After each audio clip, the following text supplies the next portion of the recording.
Hello, spiritual gangsters, and welcome back to another episode of the Spiritual Gangster Podcast, a vibe-driven podcast for the soulful and strong. Today, we're diving into a topic that people think is soft, weak, or passive. But honestly, it's one of the most powerful moves you'll ever make. Today, we're talking about the strength in surrender. Not the roll over and give up type. I'm talking about the kind of surrender that requires more courage, more trust, and more energetic power than forcing ever will.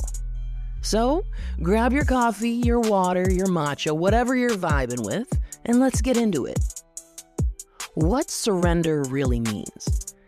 People hear the word surrender and picture waving a white flag.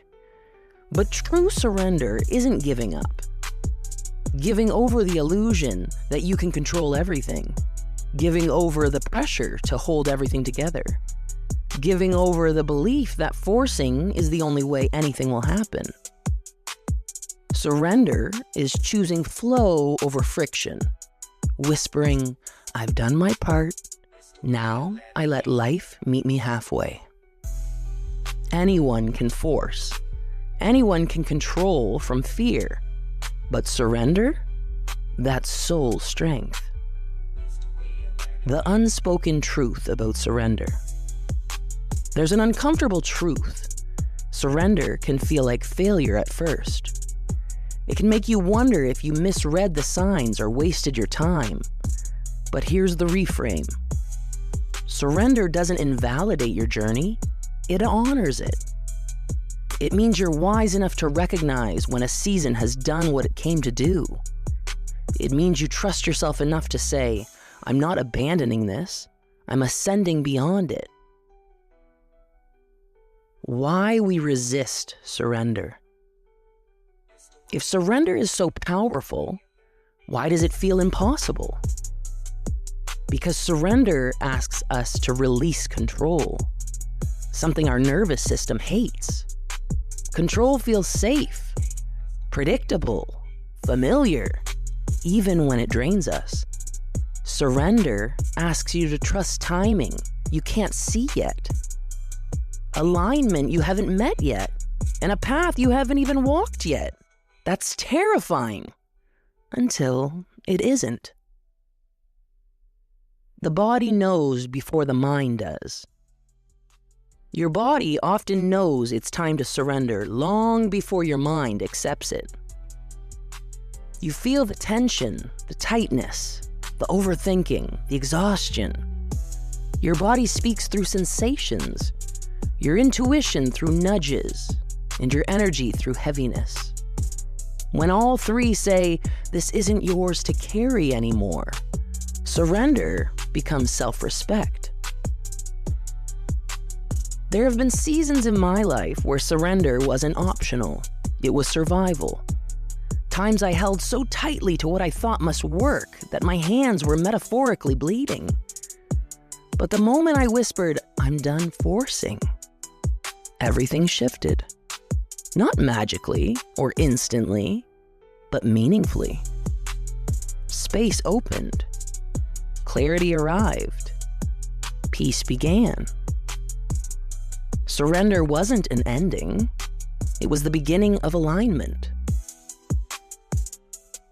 Micro surrenders, the daily practice. Not all surrender is dramatic. Most of it happens quietly. Taking a breath instead of reacting. Choosing rest instead of overworking. Admitting you don't know yet. Letting someone misunderstand you without defending. Releasing the need to manage every outcome. Micro surrenders create macro shifts. The energetics of surrender. Energetically gripping is fear. Surrender is trust. Fear says, if I let go, I'll lose everything. Trust says, if I let go, I'll receive what is actually meant for me. The universe responds to the vibration of knowing far faster than the vibration of panic. When life forces you to surrender. Some of the most powerful surrender moments aren't voluntary.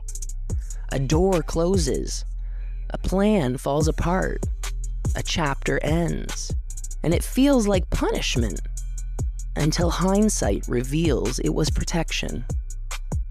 Life's redirections are often disguised as loss.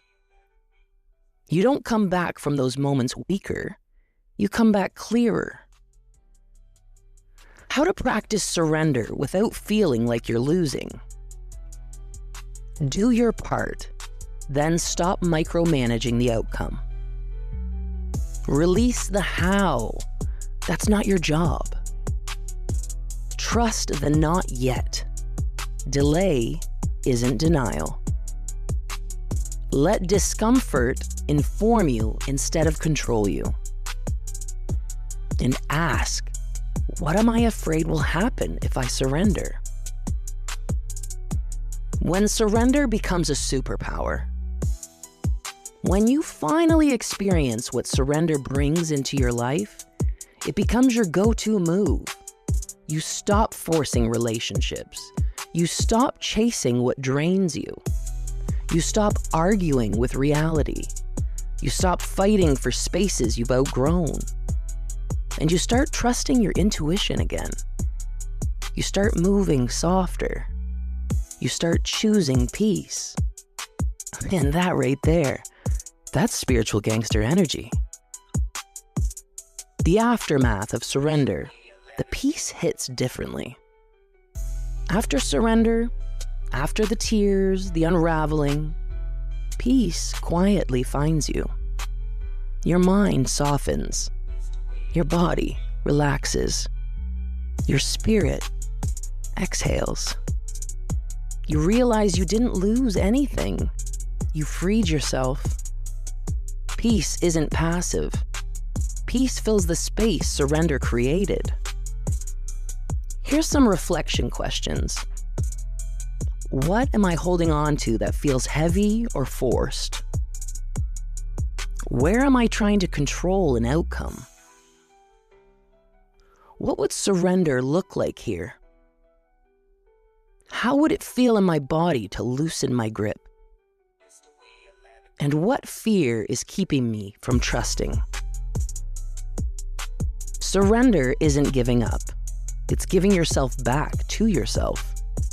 It's choosing trust over tension, intuition over fear, and alignment over control. The universe can't deliver something new to hands that are already full. Sometimes the bravest thing you'll ever do is open your palms. Thank you so much for tuning in, Spiritual Gangsters. Share this episode with someone who needs this reminder today, and don't forget to leave a review. Stay grounded, stay glowing, and keep showing up like the spiritual gangsters I know you are.